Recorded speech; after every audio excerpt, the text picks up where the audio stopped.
Hi, Twittering Expanse fans, and welcome. I'm Dominique Tipper. We got you to ask us some questions, and now we're going to attempt to answer them.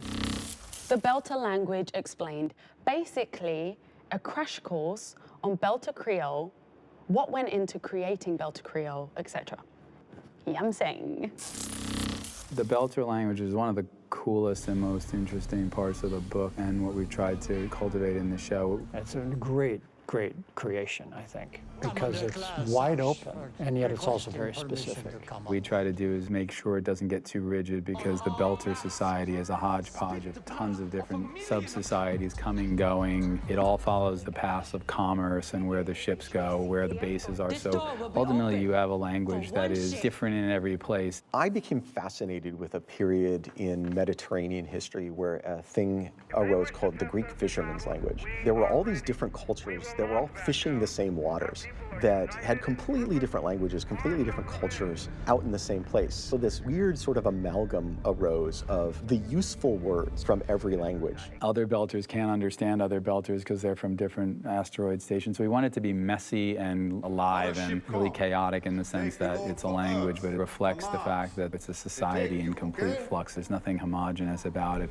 All Inas, you all go for Earth, for Mars.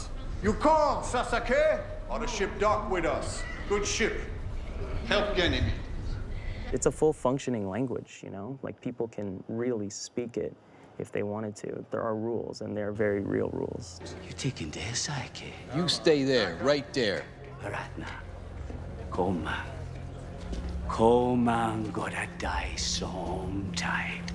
About now. Nick Farmer, a professional linguist, created this language beyond what's in the books. It has structure, it has history, it has syntax, and he's worked it all out. Our voice coach, Eric Armstrong, he's amazing. He knows Belter language inside out, and he teaches us everything we need to know. Before we shoot, and we just sit with him for a couple hours. We just go over it. Between the two of them, they came up with a dictionary and a diction and a set of possible accents. They're all different. Like, drummers is different than Dawes's, which is different than Naomi's, which is different than Miller's. Mogufo todu check da suki deva. Keveto penseri toduim. Untemi vedi. I go through and it's almost like math. I know that if the word all is there, I replace the double L's with like a W sound, so it's O. And then for some reason that I do this weird deep voice thing that I don't know how that happened. It just was like channeled. To Sharuda burn sequence. Let's get in turn. Sometimes when there's an Earther in the room or a Martian, they'll speak pure Belter to deliberately alienate the other character and to alienate the audience, where the audience is like, where are the subtitles? I want to know what they're saying. You're not supposed to know what they're saying. They don't want you to know what they're saying. You've got an arm, Kaya. Got an arm, yeah. There's a lot of Belter language for Diogo. He's one of the more extreme Belters, I guess, in terms of he comes from the slums of the solar system where the language is purer. Dozim Gong Sasake, and the science man also. Oye, Imam Waras, what doing here? None of your business. For the good, better stay back. Everything that I say in the show, I know. But outside of that, I'm stumped. Do you know what my mom speaks, though? She's, like, learning it. She's really keen to, like, pick it up, and she'll come up to me and say something, and I'll be like, sorry, I don't know what that is. I always liked when Naomi said, when the falota hits the fan, because I love that they have a word for floating shit. Being in charge sucks the big falota. You wear it well. Now I expect you all to become fluent in Belter. Next step, Rosetta Stone. Maybe about the difficulties of filming a 0G. This is how we really shoot it, guys. It's difficult in space. One of the things that really makes the show unique is that we go through great lengths to try to make things as honest and as real as we possibly can. Things that are interesting about 0G is it's really cheap to do in a book. It's really hard to do anything but accelerate or decelerate at 1G when you're in the show. Things in 0G move in a very specific way. It doesn't just go left to right or up or down. Anything that comes in contact with it will instantly make it go in a complete opposite direction. 0G is one of those things that involves physical action, where we have to shoot actual people on rigs of various sorts, and then deal with visual effects elements to get rid of wires and teeter-totters and all that stuff that we use. We put people on teeter-totters that are painted in blue. We hang them from wires. We keep cameras up on cranes. And then every now and then, when the story calls for it, we'll take computer-generated bits and objects and float them through the scene. We've spaced a few people that way. We've put them on the teeter-totter and actually rolled them out of the set. Typically, the language we've established is that we add a slight bit of roll to the camera. It's this feeling, where the frame is slowly doing this. Generally, we're kind of doing this very subtle float, which suggests the idea that the camera is weightless and in zero gravity. It's amazing how far that goes to actually sell the idea that there isn't gravity in that environment. We try to imply it as much as we can. We have mag boots, and we have cool sound effects for when people walk around that sound like a magnet hitting a piece of metal. If we really need to see a full body, that would be the stunts department, because they would put that person on wires. Anytime you hang people, you got stunt coordinators and safety people there and lots of riggers who are hanging onto wires to make sure everything stays very safe. The problem with 0G scenes is that we do have gravity, and it's always in effect, and we're always struggling to create the illusion that it's not there.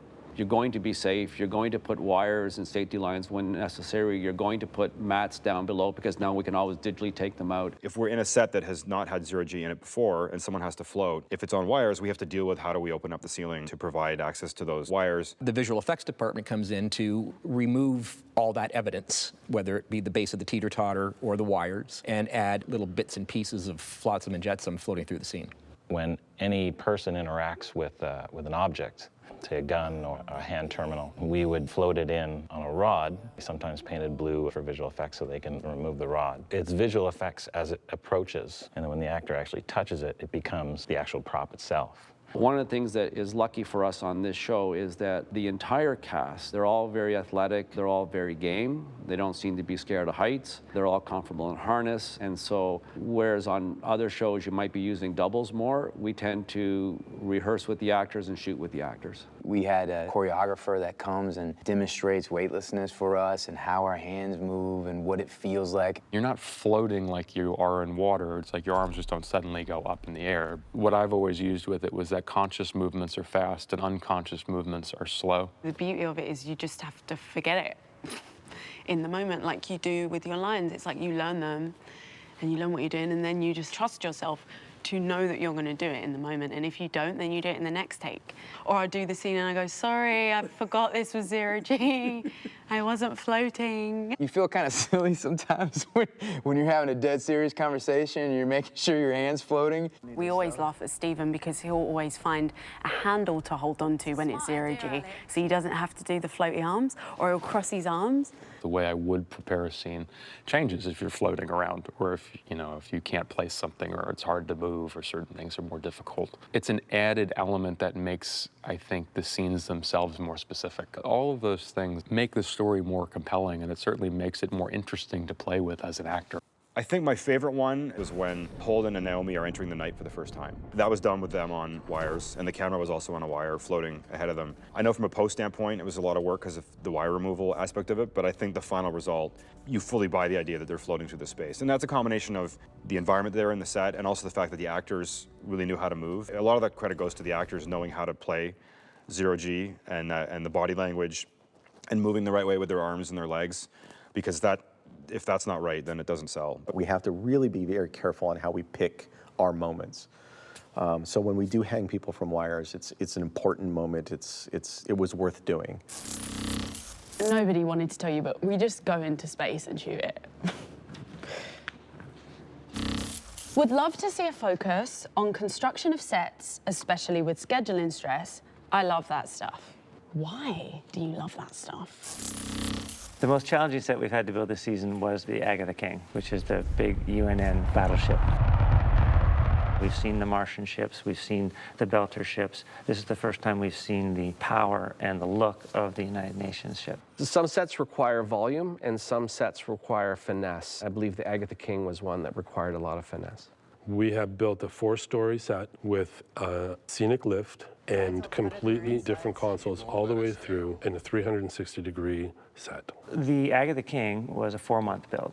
We started immediately, and it was a high priority because we had to back it up from a potential delivery date. And as you know, in film, we don't have the option to not deliver on the day that we've been requested to. This set has, I don't even know, couldn't do the parts count. And we also included a scenic lift, which allowed on camera to see actors moving through the stage. The scenic lift alone, the engineering, the design, the special effects, the stunts, the construction, paint, all of those sets were so integral in making sure that this lift functioned properly. This is not inside a concrete structure. This is wood and steel, and it moves back and forth. Luckily, production on this show is very supportive of various safety protocols we have to put in place to be able to even do this on set. There was an incredible amount of coordination that went into that set, and I was incredibly lucky that I had such a great team doing that. Sadly, which is the nature of this show, we build these glorious ships and then they get blown up.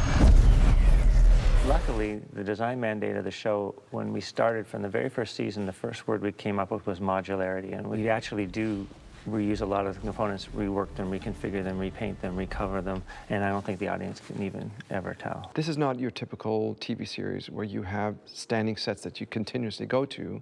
We have a handful of those. Every other set that we go on to, we're constantly retooling, blowing up, renaming, rejigging. The Agatha King was repurposed into a sister ship. We couldn't rebuild a whole other ship. That would have been impossible within the timeline and the budget. First they're illustrated, drawn, and then sent to the floor to be constructed. And then you think of all the construction that goes on with it. Then you add the layering of painting, and then you add the layering of set decoration, and then you add the layering of lighting. In every set that we are in, 9 times out of 10, you can see 360, and it's lit within.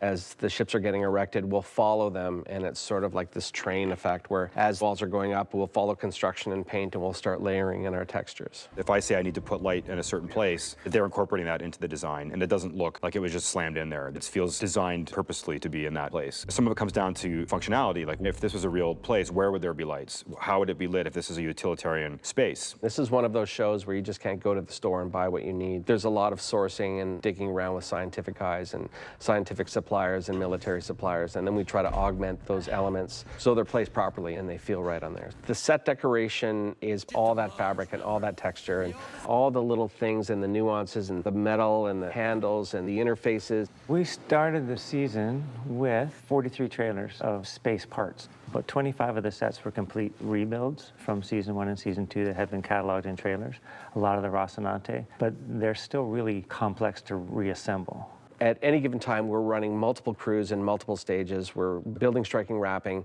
It's quite stressful. And when Friday comes around and we think the week's over, a lot of times we're plowing through the weekend to get ready for Mondays. Okay, guys, I hope you enjoyed that. I think what we can take from that is scenic lifts and safety, the most important thing. Getting Frankie into that Martian suit looked pretty involved. Do you have a time-lapse video? I mean, what do you think we're doing here? Just standing around taking videos? We'll see what we can do.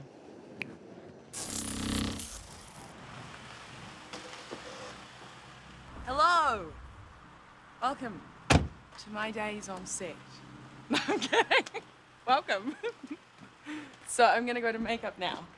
This is a bald cat, I think, is what they do, and they put 2 braids underneath it so that when I put my helmet on in Bobby's power armor, there's nothing sticking out or making it look messy or making me feel uncomfortable. So that's why I have to support the alien face. My makeup process is relatively quick. My hair probably takes 10 minutes or less. This will take maybe maximum half an hour. Do you think, Lisa? Yeah. Bobby is supposed to look like she's not really wearing much. She's not worried about makeup, so we don't put much on. No. Yeah. I feel like I'm doing a makeup tutorial. So today, guys, I'm gonna put my mascara on, and it's just really gonna accentuate my eyes. Yes. I've finished doing my makeup, and I'm gonna go to my trailer now and put on my Under Armour so that I can be ready for my actual armor. So the process is we get her in her undersuit, which is the functional undersuit we call it, which has got Velcro and clips on it that we clip the suit to. She comes to us in that, and then we basically start just cladding her up on it. I've got my Under Armour on, ready to put on my power suit, and I've got this cooling vest, which helps a lot because otherwise I'd be really hot in that suit. And I'm gonna go on set. The first time I got put into the suit, I needed 5 people. And sometimes now, if we have dailies, it's still around 4 to 5. But if it's a regular props person, it might be just 2. The suit was shipped from LA, and to kind of be able to open it up was like opening up this present of all these like really cool gadgets. Our team's so fast at it now, we've got it down to science. It's like 10 minutes. Our new favorite thing is to throw on a good tune and kind of just start dancing and singing as we put the suit on. We all kind of get into a nice suit groove. It's a lot of interaction between departments. We've got the lighting department that manages the lighting inside of it. Then we've got the sound department that are running the sound packs in the back of her. And then the wardrobe department that's working a cooling vest on her. Right now I'm attaching her headphones so she can actually hear whoever needs to communicate with her.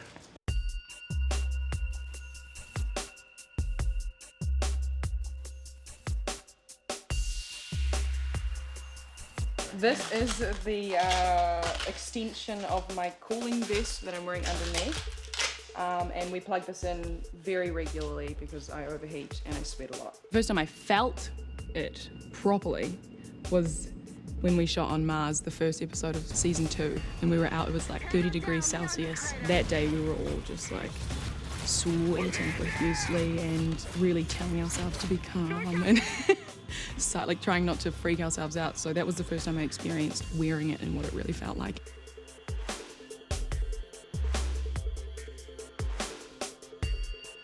It's 3D printed, like faux metal. Yeah, but it's foam mixed with like a rubber. Yeah, I believe. something like that.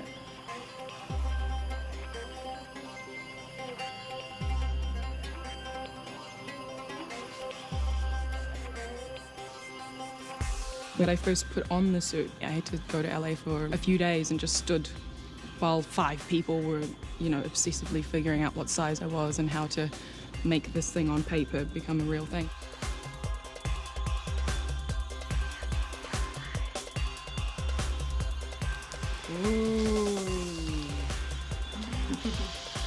There's actually this functioning Gatling gun that turns and she can interact with it. It's pretty cool. Slow-mo that. Set is ready. Thanks, Joe.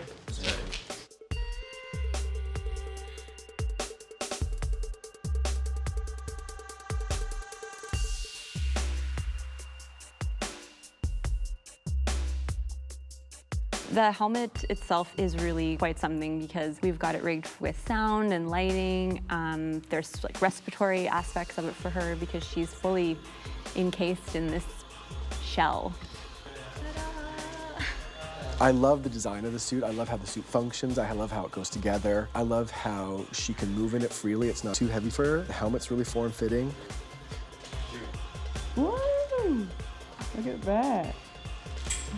Time to kick some ass.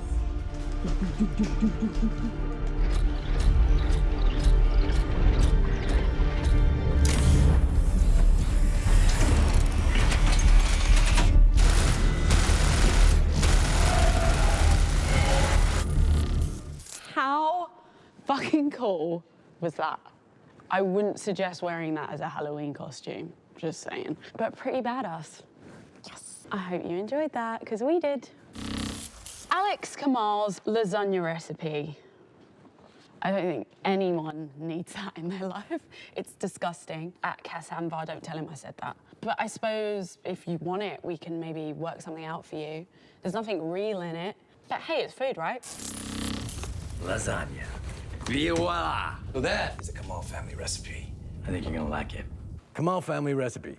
The cheese is soy, the wheat is soy, the pasta is soy, but the mushrooms are mushrooms. Well, these mushrooms are mushrooms. Damn, Alex, you're getting us really excited about this lasagna. Actors are the hardest thing to feed especially on camera, because everything has to be gluten-free, everything has to be vegan. But he said the same thing for his lasagna. His cheese was soy, his pasta was soy, his tomatoes were soy. That's why it was such a big deal when they had real cheese. Right. For the cheese fart scene. It's not bad, Marshall. So soy, then? It's just soy. Excuse me. I'm joking. I won't be making it. Feature where Shohreh Aghdashloo performs all the Avasarala swearing from the books that you can't show on TV. I would love to see that myself. So, yeah, let's do that. I thought we were done with the bullshit. Shit. Because I am the fucking hero who helped save Mother Earth. In season 1, because of the way the broadcast on-air standards and practices were on Syfy, we couldn't actually have her curse. And halfway through the season, we were told, oh, those restrictions are gone, so please make her curse, because people were really looking forward to it. Spare me the bullshit. I know all about your freelance work. We had the elder statesman politician, and that became Avasarala. Who works at the UN, who's a lifelong bureaucrat, who's never been elected, but always has found her way into positions of power through the bureaucracy, and is no nonsense, doesn't have time for anybody's crap, and curses like a sailor. When they give you the permission to do so, and you know you're doing this for adults, it is fun. We always find out how many we can get away with, and we just max them out every episode, because we're not going to waste that. Where are you going with this? Wherever I goddamn like. Any shit hits the fan out here, I expect you two to get me out of it. She looks like someone who is incredibly royal and composed, and then to hear her get the truck driver mouth is just a beautiful juxtaposition of her complete elegance on the outside, and then just her unmitigated need to tell it like it is, and her language is not restrained because neither are her thoughts. I appreciate you coming. Just get to the fucking point. I brought you so you could hold the fucking force, not me. Go, Bobby, get out of here. Shut up.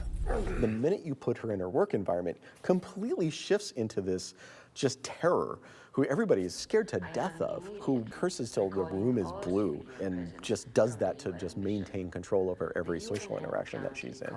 Now we've gone the other way, is that we have to be very careful to not overdo it, because at a certain point, when she's, swearing like a sailor up and down an episode, you get kind of numb to it. It's a well-placed bullet. You got to actually use it when it's effective. I'm not getting into that fucking coffin. Yeah, but you are. Fuck your stories. I fucking hate space. I love saying it. Fuck. Fuck. Fuck. Fuck me. Fuck you, motherfucker. Son of a bitch. Fuck.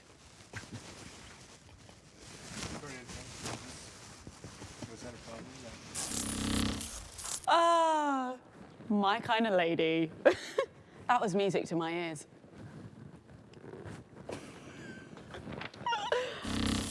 How the actors get into character! Exclamation mark. We can't tell you that. It's like super top secret, and no one likes to say what their preparation process is. Maybe we can. Let's see what we've got. How do you cook something that you've never really cooked before? Whenever I'm developing a character, I kind of reverse engineer history that psychologically justifies every choice that's made within the story structure. I studied and studied and studied and studied and studied, and finally came across this training called Meisner, which is trying to be very much where you are and being present with the other person. With fictional characters, what I need to do is to keep reading the script over and over and over again. And when I'm pretty familiarized with the concept of the story, I need to close my eyes and envision my character. When I did it for Avasarala, the first people who crossed my mind were Indira Gandhi, Benazir Bhutto, Margaret Thatcher, and Hillary Clinton. I came across The Churn, and The Churn is a novella that's specifically about Amos. And that became the foundation that I built him off of. You don't always have that. For every character you do, you have to create your kind of own version of The Churn to really start to just have an understanding of where you come from, what you need, what you want, what you're fighting for. Alex was one of the least developed characters in the books. That could be frustrating because you don't have a huge wealth of material to go from, but it's also quite liberating because it gives me a lot of room to really get my elbows in there and create something and flesh it out a lot more. With Bobby, the costume helps a lot. Sometimes when I go in and block through with my own clothes, Just like, this feels odd, it feels weird. At this point, it's a lot easier than it was. Last year, it was more of a find for me because the character was so new to me personally. When I start to speak the language, it's really like putting on the costume of Diogo, and everything really stems from the language. In the morning, what I do is I get straight into the lines, and I get right into the belter accent, and it kind of brings me back to that place. I do a lot of subconscious work as well. There's a lot of thinking about it before you go to sleep, listening to music, listening to interviews, thinking, reading about it, that it starts to kind of bleed into you. What is at stake for Amos starts to become what is at stake for me. And so every scene you approach, you know what you want because you feel what you want in the scene. Some people, very classically trained and have a very stringent and set idea of what they want to accomplish, and they've researched it and they've rehearsed it in their mind, and it comes out the same way every time. And sometimes it's breathtaking. It's so good you can't believe it because they've given so much thought to it. And that I love because my whole thing is to be completely different every time. Bobby has a deeper voice than me, which I like to have because she's a little older and she's got a soldier background. So much of Drummer comes from how she speaks and that belter dialect. We are the belt! We are strong! We are sharp! And I admire so much. We have so many fans who are learning belter and who know it. For me, studying that dialect, it's almost mathematical how I go in and replace my own sounds with her sounds, how she pronounces certain vowels and the ends of words. My way into her, first and foremost, is through that language. Especially if it's a heavy scene, I can't stay in that mindset all day, so I will turn her on and off, but I wake up with her in the morning. It's like she's running in the background for me, and I do that with whoever I play. If I know something's coming, I function, but there'll always be whatever I'm about to do running in the background. I think what we benefit from is we do our own rehearsals on the weekends and have our own private time. And we get the scenes up to a certain level so that by the time we show up onto this very, very fast-moving machine, we've got our stuff so locked down that we can fit into all those moving parts and it doesn't distract from us. A lot of things that we're dealing with The Expanse are very serious. There's a lot at stake. So I need to break the tension. I need to, in between, relax. I need to laugh. I need to joke around. If I've done the work properly, it comes through. And all you have to do at that point is make sure you rest and get your time to disconnect and think about other things and then go in so you don't get exhausted. I trust in knowing that I'm gonna do it in the moment. I stay with her conceptually. Even when I'm sitting out there waiting for my turn, I'm thinking as to why is she taking this action? Why is she doing this? Till the very last minute, and try to understand why she's taken this certain path to walk on. Depending on what the scene is, if it's high intensity, if it's a hard psychological state to maintain, I just usually find a quiet place to go sit between scenes, just so that I can keep in the right frame of mind. If you lose that and the realism is lost, then the relatability is lost, and then it doesn't really mean anything. If I'm showing a part of myself that makes my cheeks go red and makes me incredibly uncomfortable, I'm probably in the sweet spot. I feel like it's there when I'm playing it, and then it's gone when I stop. I don't struggle to get into Bobby, so it's not a necessity for me to have to be her all the time. And also, I like to be silly and have fun, and Bobby's a little more serious than me, for the most part, I think. She's living a very difficult life, and it's kind of nice between takes to just shed it. I mean, who needs acting school, right? You just watch that video. I'd just like to know how you manage the floaty thing effect for Julie Mel's hair in 0G. It's actually me in a green suit holding all of the pieces of her hair up one by one. We have coined a new term, a new very technical term, called floaty thing, and we will now apply that to all 0G floaty things. So thank you, Twitter. What we do with Julie Mao's hair is, it's quite simple. We take Florence Fave's hair and put it in a net and put little green tracking markers on it, and then we shoot the scene, and then we give the scene to the very talented animator John Mariella, who's one of the best fur guys on the face of the planet, and he makes her hair on the computer. You're on arrows, kid. It takes a lot of time. You can't animate every strand of hair. You have to apply behavioral patterns to the hair. You have to write software to control the hair. You have to think about the environment and how you don't want the hair to collide with certain things that it shouldn't collide with. And you have to groom it digitally and form it digitally. It's incredibly labor intensive, and John just nailed it. What makes it quite unique is the marrying of the picture and the sound elements in creating that environment. So you get that sensation.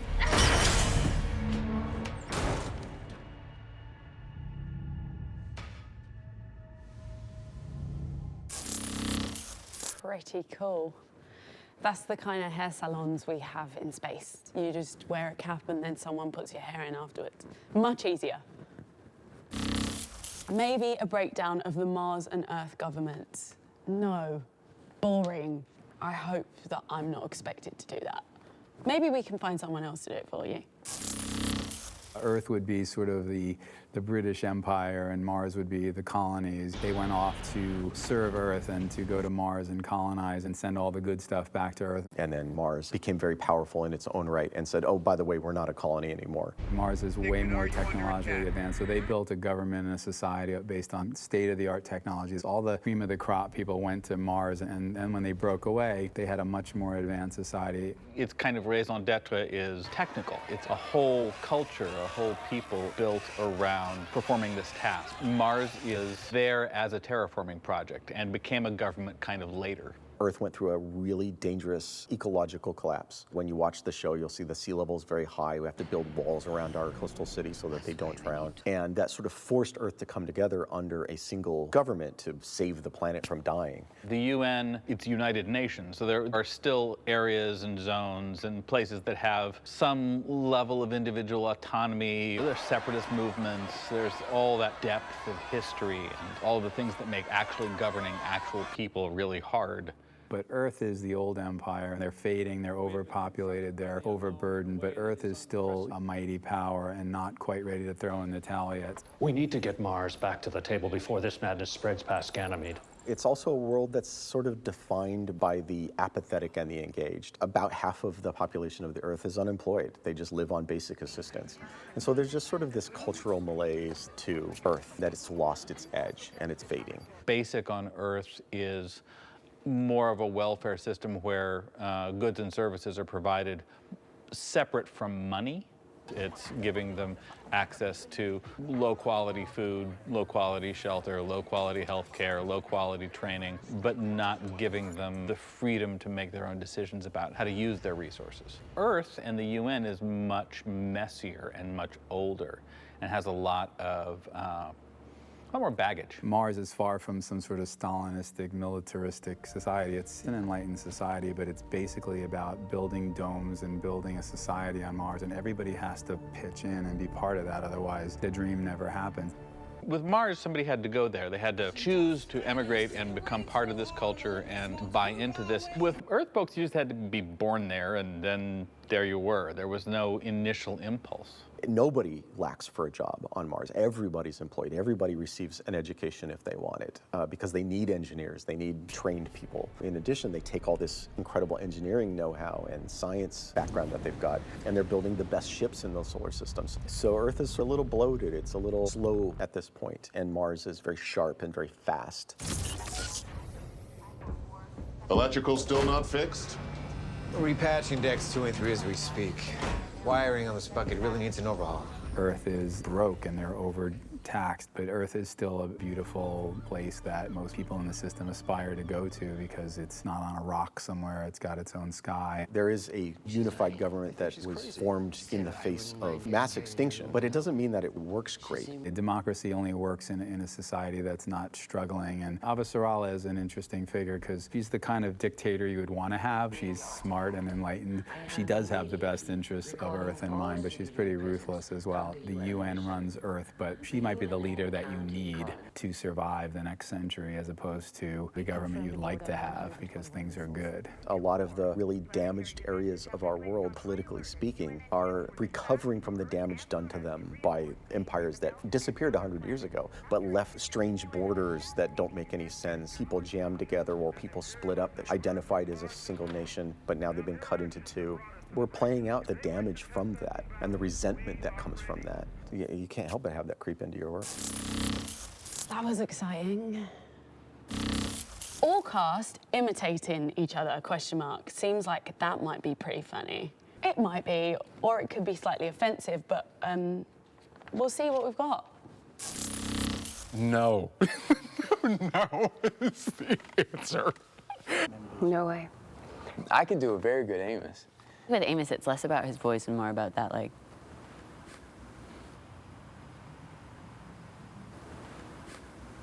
I'd fuck her if she'd let me. That was so bad. That is my favorite line that he says. That's it. No, I've done them before, and they always end up in hurt feelings. Nope, can't do it. Holden, turn around right now. I don't want to kill you, but if you don't bring it back, I'm going to have to blow. God damn it! He goes like, where is he? No, wait, what does he do? He goes, where is he? Miller. Hey, kid. How you doing there? Kid says it's better than sex. I don't know if he can make that comparison. I'm looking for Julie Mel. You know who it is?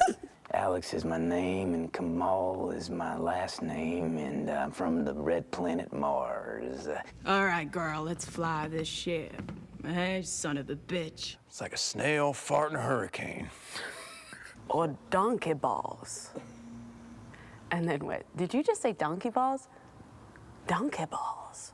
Avasarala, she's got to sit the fuck down and shut the fuck up.